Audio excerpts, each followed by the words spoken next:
Is creative finance the only solution for that person, yes or no? Yes. So what's great is that when you acquire a skill that literally can solve that only problem, every time I have a call, I have the confidence of being on the phone there. Right? Don't take the offer off the table. Oh, I got another lead. You guys want to get another lead? Yes. Hi, Pace. Thanks for giving me a call back. I have here with us. Hi. Hi, how are you? I'm really good. I was talking to Kyra yesterday, I think, about your house, and she had a couple of things she needed to get caught up on with you. Where did you guys leave off in the conversation? Open-ended questions. On that answer, I do apologize. We're talking about the reinstatement? Yeah. Yes, we were talking about the reinstatement of $54,000 that was owed, and then there was a loan due of $526. Okay. Remind me your name one more time. I'm so sorry. No. Okay.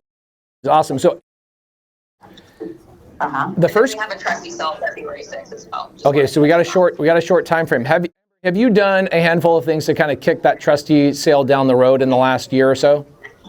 Oh, yes, I have. Okay, so you've tried like loan modifications, you've done all that kind of stuff already? So the loan I did a deferment once, and it was a modification too that I went through. And that was about it. The only thing else that I never did anything else to the home. Just to push the trustee sale date back, that was January 8th to February 6th. Actually, last year was another trustee sale that the courts postponed. But this will be no more postponement. This is like the last of the last. Okay, cool. This is my last rodeo, I guess what that says. Okay, so I don't know that I'm a good fit for you. I hope I am, but let me tell you what would happen if we were a good fit, so you can kind of have a framework of what I do. If I was a good fit for you, this might not be helpful, and it might be, I don't know. The first thing is I only buy houses where I can then rent them out again to somebody else. And so this would be a house I would buy and you would need to move out of it. Are you prepared to move out of this house? Yes, I actually have a 2-bedroom, 2-bath apartment level in Long Beach in 2024 in October. So okay, cool. Ready for just a buyer to come in, and basically you take over the reinstatement and then the loan. We also have another co-borrower on there. So okay, got it. So do you have you already have another place to live is what I'm asking? Yes, sir. Okay, awesome. So what we would do is we would go under contract. I'd send you paperwork. And then we would immediately go and catch up the arrears and get the house out of foreclosure. And I would take over the payments and I would keep those payments in your name for a pretty significant amount of time, probably 10 plus years. Are you okay with that? I would be okay with that. It's something that you usually do. That's something that, that's how you work the system, or if you pay the $4,000, or you're depending on the renters to pay the $4,000? No, I pay it.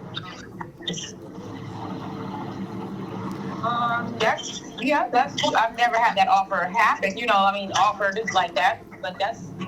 She has a realtor, by the way. I've never had that offer. It's not a bad idea, and I'm pretty sure she knows she trusts you. So I don't think you're just a person that's sending that, sending to pay $54,000 for no reason. So I can trust that. I like that logic. That's good logic. So we've done it a little over 4,000 times, and I have about 2,000 properties in my portfolio. So I could show you my credibility, but I don't know that you need all of that. I think Kyra can just vouch for me. Absolutely. Okay, cool. So we would go under contract. The foreclosure date is so close that I might not be able to buy the property before February 6th, but I'd be able to stop the foreclosure by catching up the arrears. And we would probably do it. The reinstatement. Yeah, we do the reinstatement, and then I'd probably purchase it by like March 1st or so. And I think you mentioned, there's a lot of background noise, so I'm just kind of guessing what you said. I think you said your property is ready to go.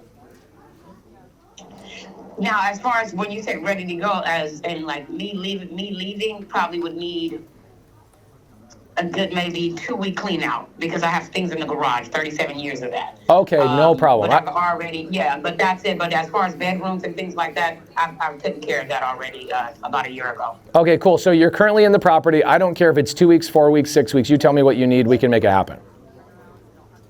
Okay, that's a lot of reasonable to that. As far as, now you say somebody else is renting, are you like renovating the place so they can live there? Like as far as, somebody else coming in, or you're gonna like have it as is and they move in that way? No, we usually will come in and clean up the property and make it fresh for somebody. Gotcha. And then when the end, let's say 10 years from now, realistically, once everything is paid off, the title and everything, how does the ending go for you in those type of deals? Oh, this is a great question. So in the very beginning, I actually take the deed. So I become the owner March 1st, hypothetically. I'm the owner. The mortgage stays in your name. They're two completely different things. So the mortgage, I pay that directly from my pocket, whether there's a tenant in there or not. Okay, so I'm not relying on tenant income to make that payment. Then I take the deed, so I'm the owner. So if you Google that house and you go to public record, it'll show Pace Pace is my name. It'll show Pace as the owner, even though your name is still on the mortgage. Now, let's say hypothetically 10 years later, I decide I'm gonna sell the house, or I'm gonna refinance the house, or I'm gonna do something to the house. I would never need to bother you ever again. I never need to call you again, talk to you again. You wouldn't know any different.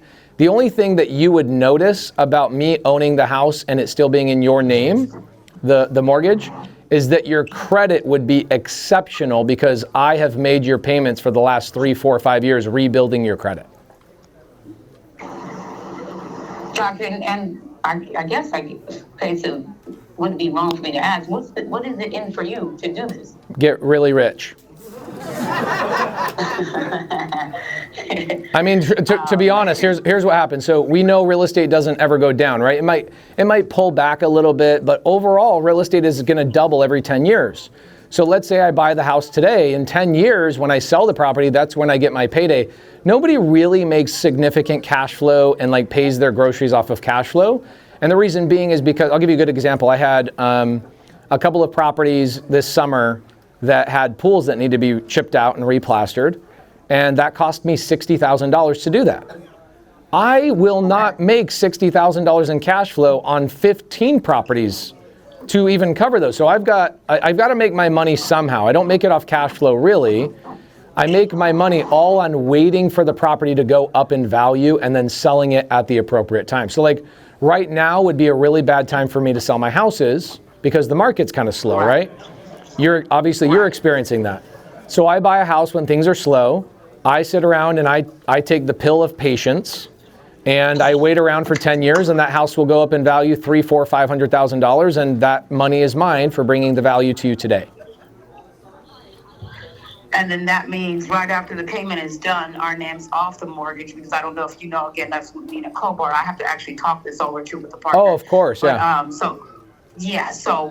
But he's allowed me to make all the decisions because that's pretty much my grandmother's property, and he's not a family member.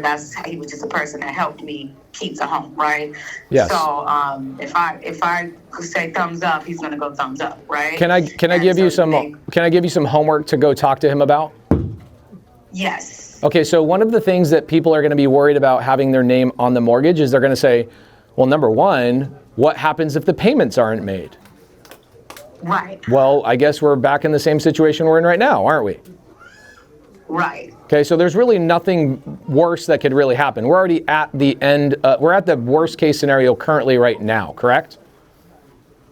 Correct. And that's kind of where I wanted to get to. So say God forbid, Pace, say something happens to you, you know what I mean? And you have to go and just lay down a little bit, right? And how about we say I get abducted by an alien?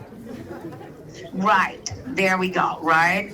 Then what happens? Okay, then my team handles it. I have a team of 19 people that run my company. So 19 people would have to be abducted by an alien for anything bad to happen. I like you. That's funny. Now here's the thing I would advise and I would tell you is a significant worry that you should worry about, okay? So what a lot of people will say is they'll say, well, if my name's already on one mortgage, then that means that I'm not going to be able to go buy another mortgage. And look, I've done 4,000 of these. Every single seller that I've done this with has that same worry. The reality is we will walk you through getting another mortgage in the future. We've never failed at doing that. You will be able to have another name on another mortgage. Do not worry about that. In fact, when you realize that I catch up your foreclosure and you realize I'm making your payments on time and you realize that my payments are rebuilding your credit and getting it back into the 700s or maybe heck the 800s, you will not want me to stop.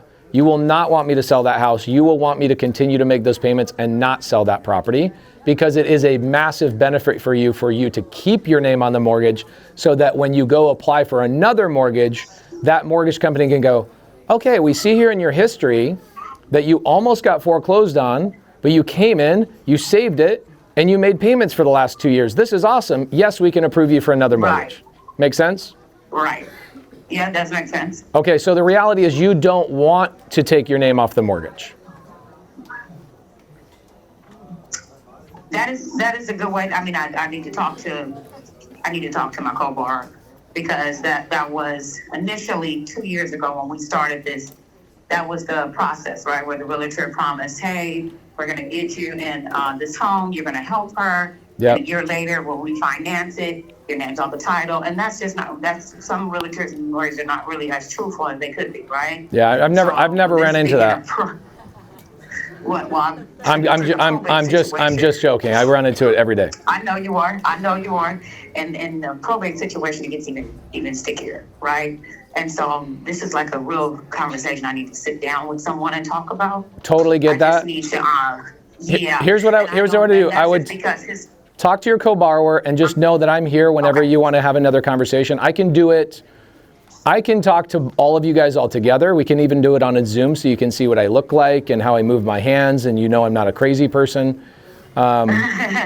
We could do a joint phone call, or you don't ever have to introduce your co-borrower to me. I'm happy to talk to you directly. Whatever option you choose, I am here for whatever you need. Okay, and I appreciate that. And for me, 100% agrees, I'm already happy with what you're offering. If it was just me, I would have said, come on, let's sign up. Let's get this call going. Hopefully Arkansas is still open right now, right, for business. But right. I still need to make that decision with the conversation with him. Yep. Because his mother just passed away a couple of months ago. So he's already going through other stuff now, too, right? So I hope this is a good yes. If you don't mind just holding this on the table, don't take it off, please. I'm not one of those. I'm not one of those people. I will be here all the way until February 5th. The last day, I will be here available, able. Okay. Kyra can shoot me a text, and I'll get back with her within 2 to 3 hours. I will always be here. My offer is always there. I appreciate that. I'll tell you why that's the case. You have been trying to sell this house. You've been trying to solve this problem. I am the only person that's brought this solution to you, correct? Correct. So this is true. I don't need... As far as everything in the bucket of right. What you're saying, yes. In the common sense of somebody trying to find somebody to do a reinstatement, you're the blessing I was praying on. No problem. And I'll tell you this. I'm so confident in what I know and the skill that I have acquired over the last 13 years that I know I'm your only solution for this. I will confidently sit by my phone until February 5th and not need to pull my offer off the table because I know it's the right thing for you. I appreciate that. Cool. And do you mind if I can get, because I think I'm at work now. Take your time, reach out to your borrower. Yes, of course. Call me Wednesday, Thursday, I don't care. Kyra and I can get on a phone call with you any day this week. You just let us know. Yes, absolutely. Okay, I appreciate that. Thank you. And I don't want to take too much of your time. I appreciate you giving me your time again today. And sorry that we missed your call. Or myself, I missed your call. Don't even worry about it. It's all good. All right. Thank you for your time. Okay, thanks, guys. Thanks, Pace. Have a good one. All right, bye-bye. Bye. Yeah! Good. I mean, it seems like I'm good on the phone. But I also have done this thousands of times. And here's the other thing is creative finance the only solution for that person, yes or no? Yes. So what's great is that when you acquire a skill that literally can solve that only problem, every time I have a call, I have the confidence of being on the phone there, like, don't take the offer off the table. Jamil, why would she assume I would take the offer off the table? In her mind, she's like, this is too good to be true at some level. And the reality is that because it was the only time that she's been given the solution, and all she's been given up to this point is disappointment and another reason why she's gonna have to come to the table with tens of thousands of dollars. This feels like you literally came down from heaven, and she said you're the answer to my prayers right now. That is not small, right? That is, if this woman has been praying on this, she's been worried, she's been staying up at night, doesn't know how to solve this. She's worried about her friend who helped her in this situation when she was in need of it. She was misled by a real estate agent and put into a spot where it didn't turn out the way that she wanted to. She's been lied to and let down so many times that there's probably an element in her mind of, I hope I don't get let down again. Yeah. The other thing is, do you have people that mess around in this game of real estate of like, if you don't accept my offer, I'm pulling it off the table in 3 days? Yes. Okay, so why do they do that, guys? They're trying to push urgency and scarcity. So when you don't have the actual perfect solution for people, you have to use manipulation tactics. And I get that. There are, it's like, going once, it's gonna be gone. Limited time only. That kind of stuff actually works on human beings, sadly, but it is something that compels people to take action. And so she's probably already had people go, no, or you have 24 hours to accept my offer, otherwise I'm moving on to somebody else. And those aren't bad people, it's just that's how the industry kind of has to be ran, otherwise people won't do anything. They'll sit on offers on their table for 3 weeks, right? So I'm not mad at people that do that, but the reality is when you know creative finance and you know that it's the best solution for people, I can confidently go, dude, and I can call that out. I'm the only person that's even offered this to you, aren't I? Yeah, you are. And how is that? When our community is 20,000 people, how is it that nobody's talked to this lady in foreclosure? What's really interesting is, do you guys notice it's the same real estate agent, Kyra, on this deal, which is in Arkansas? And in the conversation prior to that, it was another one in Washington. That means that there's agents in Washington letting their clients down. There's agents in Arkansas letting their clients down. Yet this one has figured out, because you helped her on another deal, she's now seen like, oh my God, these real estate agents across the entire nation are failing their clients. And I've got this man here who understands a way to solve this. And she's going out there and literally being a superhero all across the country trying to help these people that are in these interesting situations. Now, I want to point something out too. I've got my really good friend Mandy here. Mandy, will you pop up here away from the light so you're not getting sunburned? Okay, so this is Mandy. Now, a lot of people, you'll hear the painful conversations around painful deals, right? Those are pain. Do you guys hear the pain and what's going on with these people's lives? Okay, so there's 2 types of motivation. There's pain and then there's gain. Okay, so the people that want gain, they're retiring, they've owned this asset for 20 years, but they're sick and tired of managing it, and they want the highest number. Why? Because they deserve it. They want to retire. They worked really hard for that asset. And so what do? Have you ever had real estate, or your sellers want too high of a price? Yeah, most of the time. Okay, so Mandy, you just bought a condo on the ocean, and you paid underpriced for it, right? I paid overpriced, $25,000 over what they were going to list for. And that doesn't mean that they were going to get the price that they were going to list for. So I paid them $25,000 more than they even thought about listing it. Why would you pay so much money for a property? I didn't have to go to a bank or get financing. I paid for terms. And your terms were what? So this was a $750,000 purchase. I took over their mortgage subject to a 3% mortgage, and then they seller financed me the other balance for 0% interest. Okay, so think about that. If she got 0% interest on half of the mortgage, did she overpay for the property, yes or no? Yes. She way underpaid. She underpaid, right? So if you guys pull out a calculator and you go, all right, I go to the bank, I put 20% down, the bank gives me 6.5% interest, but I bought it for $650. Meanwhile, she goes and buys it for $750, but she got 3% for half of it and 0% for the other half, which means her blended interest rate is 1.5%. Good job. Okay, so over the life of the loan, who is going to pay way more money, the first person or her? First person. Okay, so Hundreds of thousands of dollars. So we can solve problems for people even when they're not in painful, oh my gosh, I'm going to lose my house situations. Does this make sense? Yes. Okay, so this is like the ultimate dynamite. It'll solve 99% of problems.